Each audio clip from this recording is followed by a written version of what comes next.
Well, the main thing I'm interested in at the moment is using drugs that have been designed for one purpose, but using them for something else.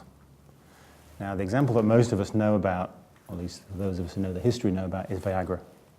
So Viagra was actually originally designed as a drug for heart disease. And in the drug trials, the people who were taking the medication to test how quickly the liver dealt with it and all that, mostly students actually, came back and said, there's something you ought to know about this drug. My girlfriend says I ought to tell you. That's apparently how it went. And there are lots of drugs like that that can be used or are used for one particular purpose, but could be used for other things. And what I'm really excited about is the fact that, particularly with computerization now, we have the possibility of identifying lots and lots of drugs that can be repurposed, as it's being called, reused for a different reason.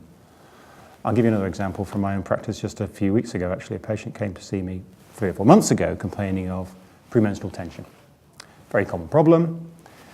And one of the treatments is to give antidepressants. Now she said, well, I'm not depressed. I said, I know you're not depressed, but I'd like you to try it anyway.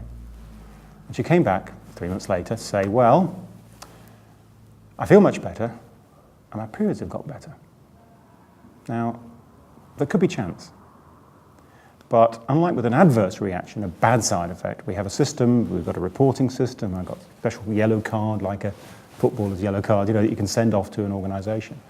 For good side effects, we don't have anything. And so we're not looking for them, we're not collecting the information, we don't have any system in place. And there's no reason at all, philosophically speaking, in principle, if you like, why a drug that's used for one purpose and causes other effects, side effects, why those side effects can't be good as well as bad. Let's say I give somebody a treatment for their asthma, and let's say their eczema gets better. Now, they probably won't mention it. If they notice it, they'll probably just think it's by chance. If they mention it to me, I won't know what to do with it.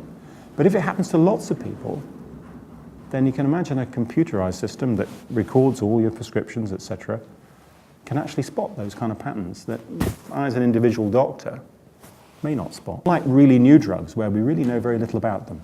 They have to be tried out on rats and then on students and all that sort of thing. Big trials cost hundreds of millions of pounds to develop a new drug. These are old familiar friends that we know a lot about. We know their bad sides. We know how often to give them. We know what the dosage is. So there are lots of things we know already, which makes it really cheap to take existing drugs and use them for something new.